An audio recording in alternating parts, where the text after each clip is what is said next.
Well, hello everybody, and welcome to Metaworld News. This is our news highlights roundup, as it were, for the week ending 8th of July 2018.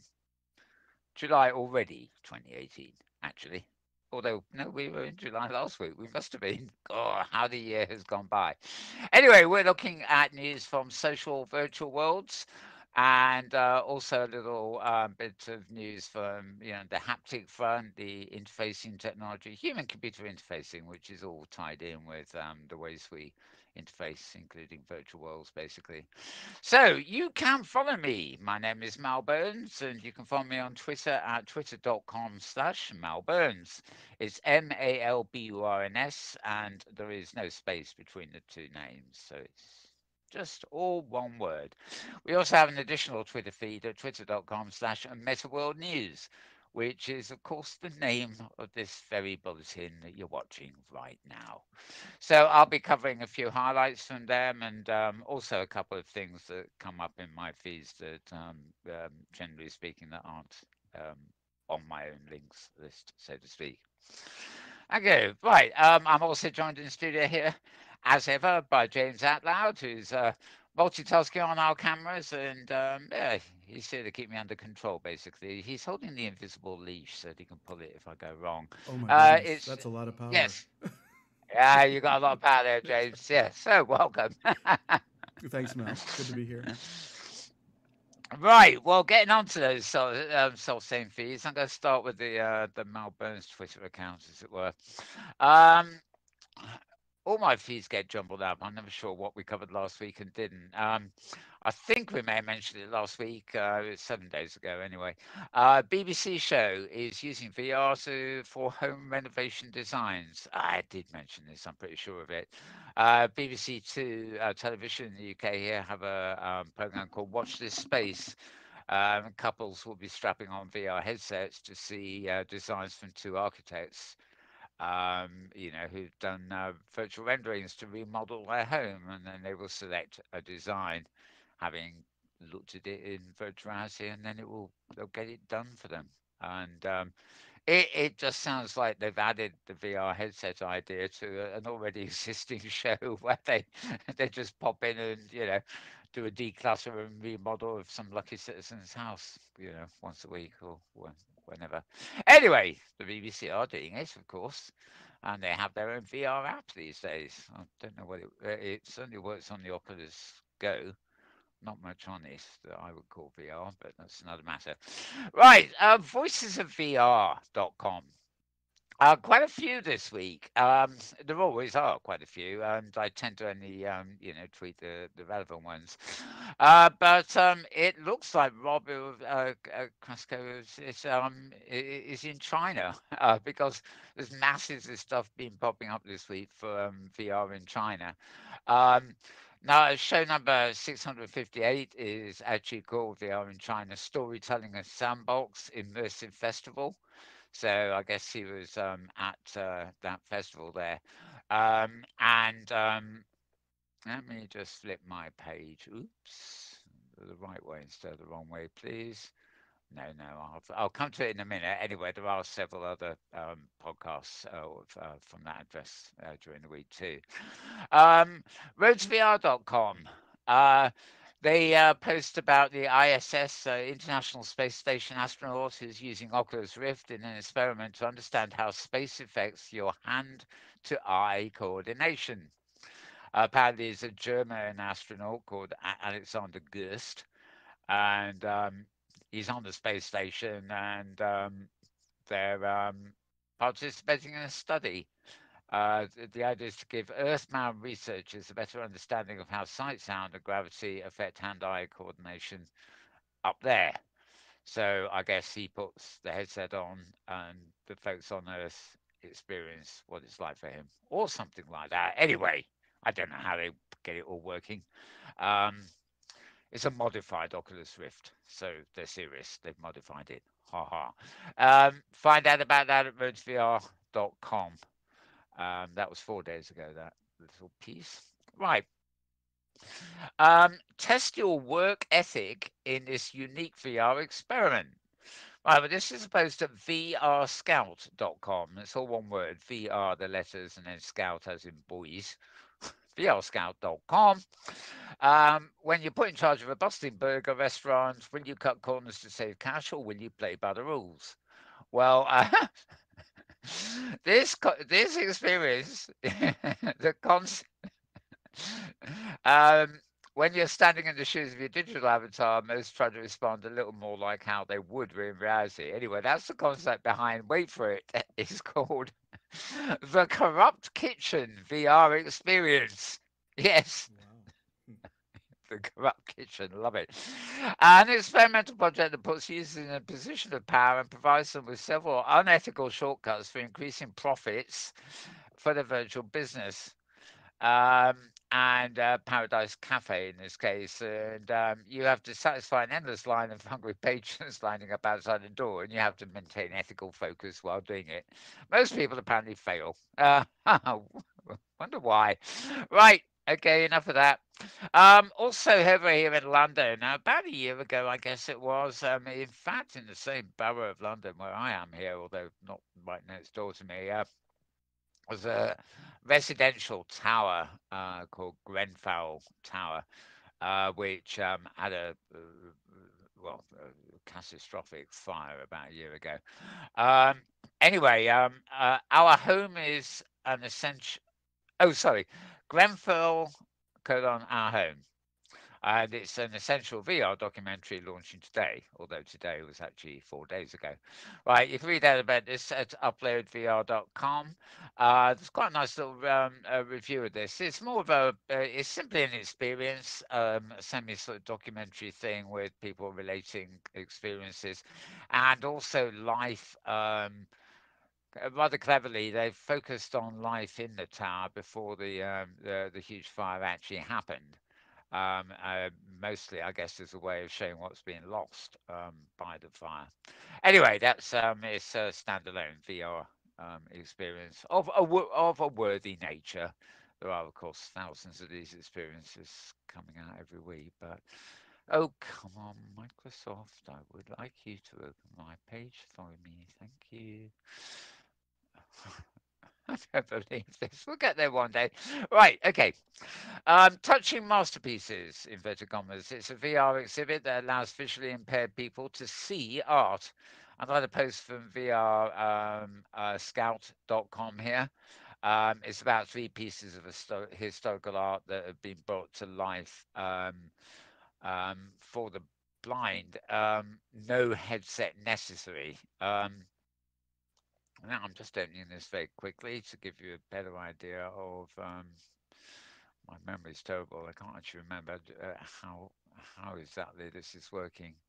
Okay, yeah, they're using UV unwraps and retopologies and modified 3D laser scans of famous sculptures. So they're basically taking the virtual environment and they're converting it into a tactile environment that people who are visually impaired will actually be able to then touch and experience. So it's more a case really of well, no, I mean they're modeling in VR, but obviously it's not headset VR. It's still using tactile um, um, pieces, especially Avatar VR gloves and things like that. And it made its premiere in March at the National Gallery of Prague. The whole thing is called Touching Masterpieces, and well, look it up. Look it up. It's not obvious here where you can find it, but there is an embedded video of it, so you can't go too wrong with that, can you? Right. Now VR in China again. Voices of VR number 659. VR in China: bridging the East and West with Lumiere VR's Jenny Guo. Jenny Guo is um, producing 360 content for uh, okay, I don't know. Oh yeah, it is Lumiere VR. It's I think it's called the Netflix of China. I think it must be that one anyway. Anyway, it's all about bridging content, and it's more of a consumption VR rather than participatory. Let me see now. Number 663 of the same series. Moving on a bit, VR in China, wireless VR with TP Cast. TP Cast are very familiar if you buy this, sort of stuff online in well, certainly over here. And number 662, the one before that, VR in China, 360 video distribution, misspelt by the way, by the English side. Distribution. Yes, indeed. Well, I'll go for that. With Visbit, a company called Visbit Distribution or Distribution, depending on your preference, I guess. Number 661, the one before that. You can see these are all back to front, can't you? VR in China, Nolo VR's 6DOF hardware accessory. Talking about Nolo VR, the VR hardware ecosystem in China is fairly self-contained. And this is hand tracking that was a successful Kickstarter that they are you can buy over there to go with their Chinese kit. And 660 VR in China, Nordic Trolls Game Development Studio. The Nordic Trolls is the name of the studio. It's a VR development company based in Beijing. And the podcast had a chance to catch up with their CEO, whose name is Thorborgian Olsen. And it does point out that, yes, he was originally from Norway, not China. That's I the got, I connection. got, I got, I can't pronounce it anyway. You can be Chinese or Norwegian, and good luck with that name. Right. Um, RyanSchultz.com always publishing this Saturn T'other about Second Life and other virtual worlds. One post 4 days ago called In Worlds, a brief introduction. In Worlds is spelled with a Z, in Worlds. This is a virtual world that is built on a platform called Halcyon, in fact. But it originated as a kind of independent, non-hypergrid world built in with OpenSim, and it's just moved on from there. And uh, well, the whole crew are there, but Ryan's interview, I think he's actually got highlights from a 2010 interview he found with the founders. Anyway, it's that little brief introduction there for his readers, which is all well and good. On my main Twitter feed, there are two actual embeds.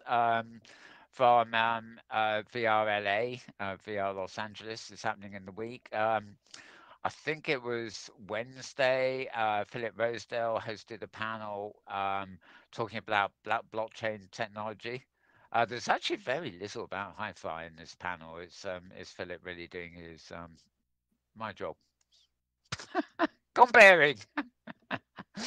And it's quite interesting too. I mean, although I'm still not sure that maybe the mechanics of the blockchain are going to be important thing, but all these different virtual currencies and things popping up is too chaotic at the moment for my liking. Right. Also from RyanSchultz.com. Altair VR, a brief introduction, is another one he's found. It's ALTAIR. And guess what? Guess what? After Philip's panel there, Altair VR is the first VR platform for world discovery built on blockchain technology. Yeah, well, I think I could list about 6 other enterprises that would argue with that. The first bit, anyway. But yes, it's Ryan describes it as different. As in, I'm going to open it up because I'd probably better off if I don't recall it from memory and get it wrong. Right. The first VR platform for world discovery built on blockchain technology. Well, I think the idea is It's a next generation. It's meant to be a VR-based Wikipedia, right? Their idea here. There's some background to the people doing it that Ryan has copied. There is also an embedded YouTube trailer, and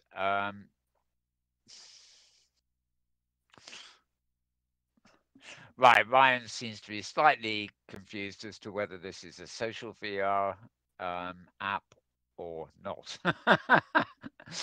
um, but basically, I think there is a virtual world of sorts. It's still going called Twinity. Now, this has nothing to do with blockchain or anything else like that. But the idea there was a kind of mirror world.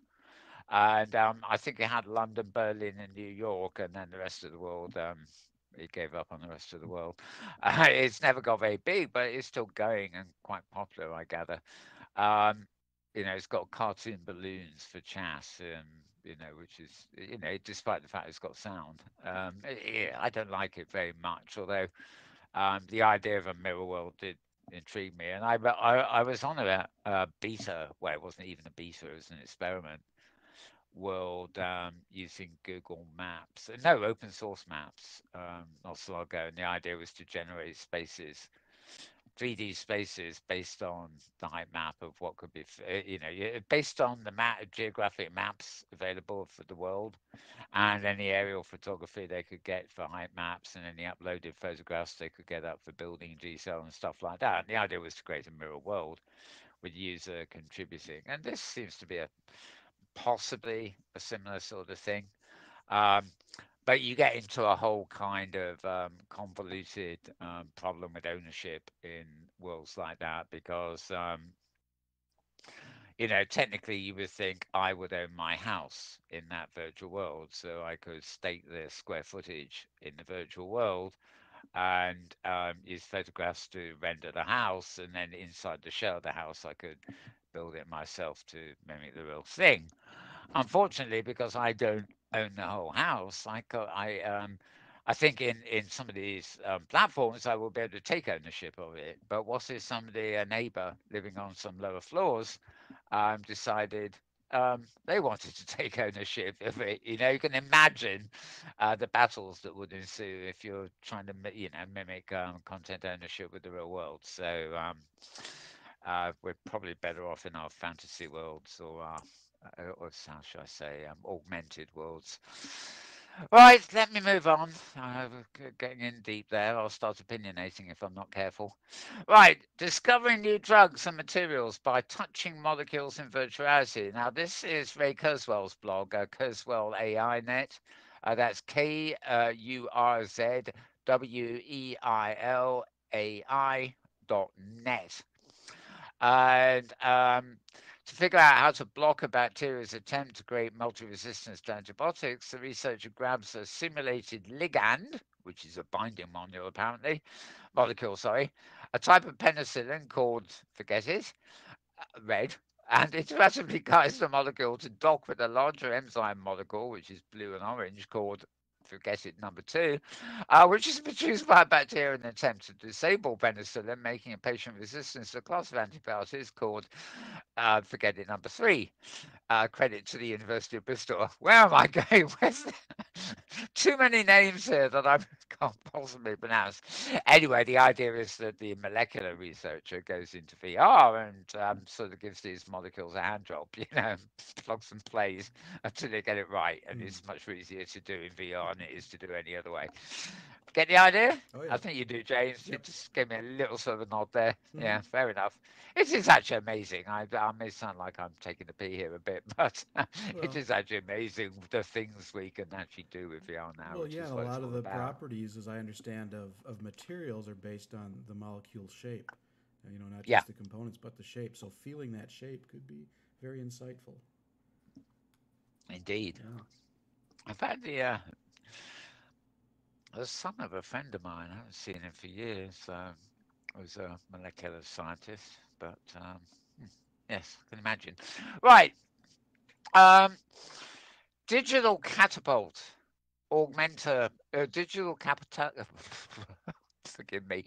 Digital Catapult's Augmenter program helps UK firms adopt AR and VR. This is a post at Virtual Reality Dash Newsnet. And as you gathered, it's to do with a company over here in the UK. The company is called Digital Catapult, and it's a sort of uh, I think it's pretty government sponsored or backed at least. It's taking 10 early stage VR and AR businesses to join an augmenter program, which aims to expedite business adoption and investment in the immersive sector in the UK. There's a 10-week long program where the businesses receive technical and business guidance, access to state of the art facilities, and backing for confidently pitching their ideas and an exclusive investor showcase in September. Right, I think that's all we really need to know about that because unless you're one of the 10 companies, it's not really going to help you very much, is it? Right. Um, that was yeah, Virtual Reality News Nest, and it links through to a site called 360.com or something. Right, 663 of the old Voices of VR.com podcast is another VR in China, Taoist and Buddhist insights into the Yin archetypal story. Yes. Well, obviously, this one is about storytelling in VR, and I think the title says it all. If you're interested in that, which is actually quite an interesting topic, bearing in mind those disciplines and the commonalities between their ideas and VR itself, really. But anyway, if you're interested in China, what's going on. That's voicesvr.com. And finally, another YouTube video embed, another panel actually from VRLA. And oh, yes, this one, my link here doesn't show the title, which is not very helpful, but I do remember it's actually, they are actually talking about storytelling. Um, in VR on this one, and there's 6 participants on this panel with healthy balance of men and women for once as well. There's only one woman on Philip's panel. That's not good. But that's if it was anything to do with him. Right, okay, so that's it for the main Twitter feed this week. I'm now going to move on to the Metaworld feed, where there's usually a few things that All right, another of Ryan Schultz.com's introductions. Engage, a brief introduction. Um, this one's actually quite interesting. There's an embedded video there too. Arguably, it is a social VR platform, but it's really one that is exclusively, at the moment at least, designed for educational purposes. Um, it looks like a lightweight. I suspect it's something that's built with Unity and Meshi, although it doesn't actually look too dissimilar to the Primworlds we already know. But it is actually a separate one. I'm just going to open this briefly to see if I can give you any other information. No, it's free to use for social education and presentation. It allows you to hold meetings, classes, private lessons, presentations with people from all around the world in a safe, go away, Windows. Right. In a safe multi-user environment, um, well, it's safe when you can get rid of the pop-up and actually read it, I guess. Okay. I'm going back. I don't like these pop-ups from Microsoft. Right. Virtual Universe has launched their game portal. Right. Another one from RyanSchultz.com, and he gives a full disclosure because he's raving about this, and apparently he's taking part in a beta because Canada, the US, and China, I think, are the 3 countries in the world that can't really participate because they aren't in those countries. You can't actually buy the virtual universe coins. Um, maybe it's a blockchainy thing. I find that rather odd actually. Why these, if you can buy Bitcoin in America, why can't you buy virtual universe coin? And same in China for that matter. I'm not sure. But anyway, Ryan is in Canada, and that's also you can't buy the coins in Canada. So he's been He's been doing a lot of PR on Virtual Universe, but this is one of those ones where it seems to me that possibly more people with more money in a sense are actually uh, creating stakes in something that's not really known yet. But yeah, if you read the blog, it's probably the best thing. It actually has got some pictures of the limited stuff they actually launched online during the week, and it looks fairly presentable. I don't know what you can actually do if when you actually get down on the virtual land, so to speak.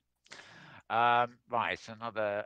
Okay, I've got a link there to a Twitter post that doesn't seem to exist. That's a weird one.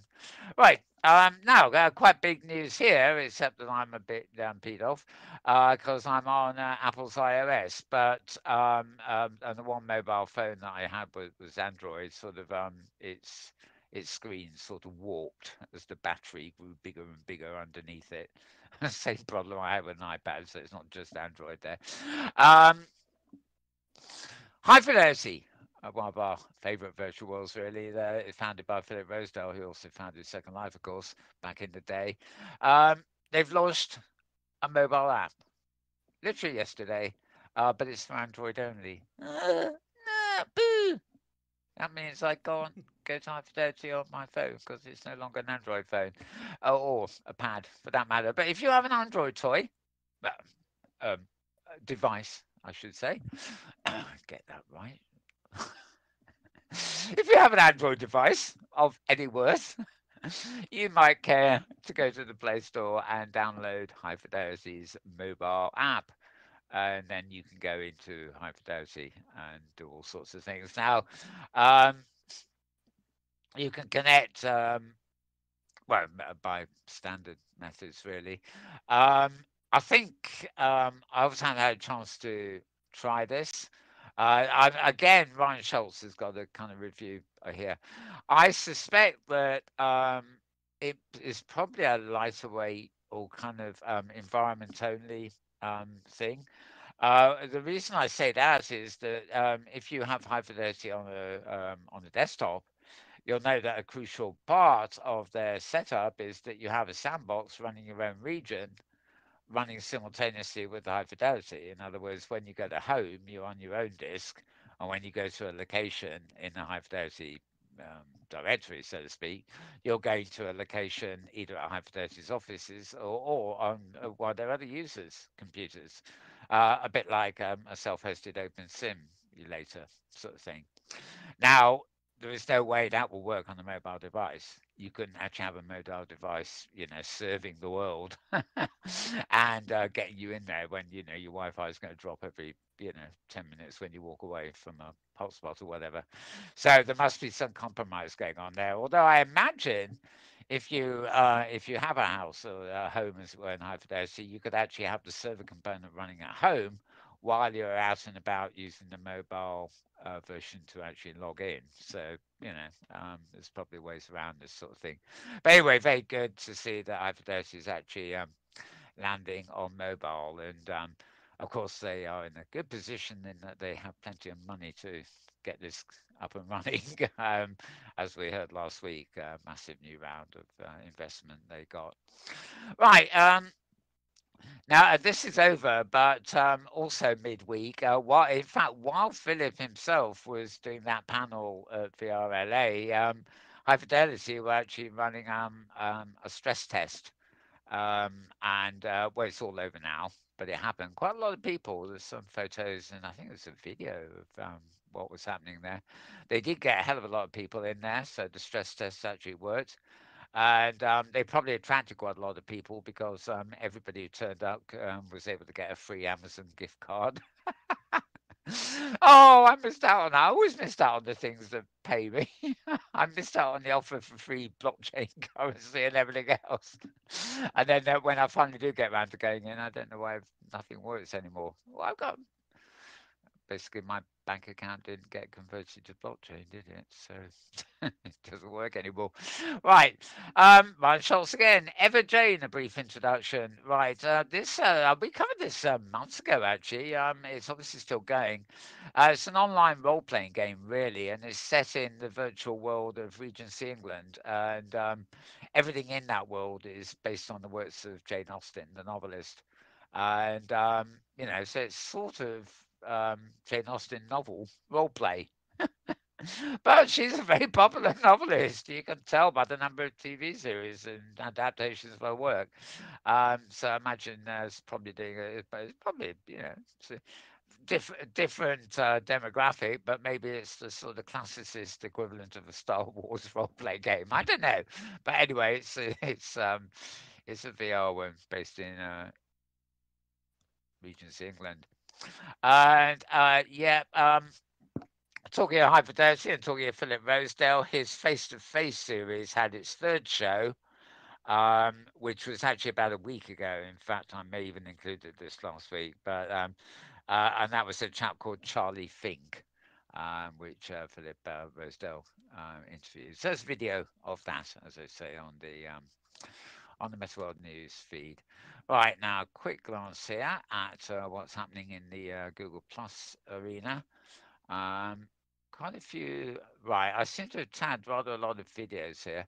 Rather awfully, I actually missed a final of, well, I think it was a competition final, I'm not sure, of Festavi during the week. I'd had one IM from Thursday Ember saying how things going and not mentioning it, and then another one after another one came through saying, "Hey, we're having Festavi now," and I missed it all because of the heat. I blame it on the heat. I was too lazy and I didn't get the message. Advanced warning is what I should have had. Anyway, there's various videos and stuff that are in I've liked and sort of commented on in Google Plus. Right, I'm just going to check my magazine on Flipboard, which is called Futures, and just check. Nope, nothing new this week. The last post was about the electronic skin that enables you to feel pain. So finally, what do I want? I've got a brief list of other items here that aren't actually in my main feed.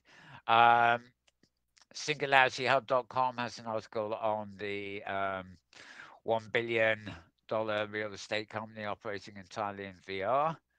Um, uh, PRDaily.com did actually have a post on VR saying why and how virtual reality will transform marketing. Um, uh, right, there's been some kind of leak at Steam revealing player details or something or other, including actually the counts for the top VR games. And there's a VRScout.com had a post on that. Right, we don't really want to know about GoPro roller coaster, do we? Right, roadsvr.com, 10 projects that have us excited about the next generation VR and VR. I think that's okay. I think that's a repost. I'm sure I've mentioned that before. VR will reign, right? This is a post at thenextweb.com. That's the next web as all one word and then .com. That's 14 hours ago. Go back further here. So in Durban, right, the 2018 Vodacom Durban July will see Vodacom working with Nokia to demonstrate the future of reality uh, through the use of 5G. Yes, 5G is the high speed, low latency. It's basically the after 3G and 4G, we get 5G for mobile phones and stuff. And apparently, it competes in terms of speed and stuff with fiber optics, landline. The idea is they can get into sort of heavy immersive VR experiences and stuff coming over 5G. How they will look on your phone is another matter entirely. But uh, the link you want for this article is IOL, right? IOL, the letters, dot CO dot ZA. ZA, of course, is South Africa's location. Right.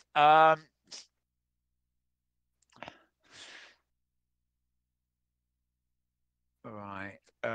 Okay. Sorry. I'm deliberately avoiding reading out anything that is just so obviously about games that it's not worth our while. 7 ways VR is changing how we work. This is you will find at entrepreneur.com, written by somebody called Mitch Morgan, and there's a virtual reality startup in Czechoslovakia putting leading companies to the test. Um, which means as a startup, it's competing with PlayStation, HTC, Samsung, etc., etc. Uh, Ancient history springs to life with virtual reality. This is another poster. This is in Australia at theherald.com.au. So that's theherald, all one word, .com.au. And that's one of my favorite things is history coming to life in VR, I have to admit. Um, can VR make you smarter? A bit about VR games that are designed to educate. That's at vrfocus.com. Um, Riff is a rock band for VR without plastic guitars and drums. Thank goodness for that. That's the place at venturebeat.com. The evolution of VR technology coming in 2018 at kiwibox.com. That's kiwibox.com. And all those I've just read out are pretty much posts in the last 24 hours. I'm not going to go back any further there, or we'll be here all day, and that isn't the idea of this show. But so that's the main stuff, and the main stuff it be. So I think that's about it. James, any thoughts, comments on that array? Well, I was curious about the high fidelity Android app. It is just for Yeah. Daydream phones, and so I don't have a Daydream compatible phone, so I was not able to find it in my app store. Ah. So technology marches on. Yeah, I should have read that. I mean, I did read that, but I should have clicked. I assumed. Well, it makes I assumed sense. it. Yeah. I would have assumed it worked in any of the headsets that held a phone. Actually,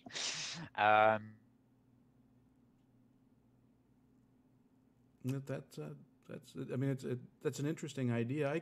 It's the Android clients that I've tried, the mobile clients. It seems like sometimes they try to that's like focus. me with the Oculus Go thing, Yeah, well, or they which I try to don't think about.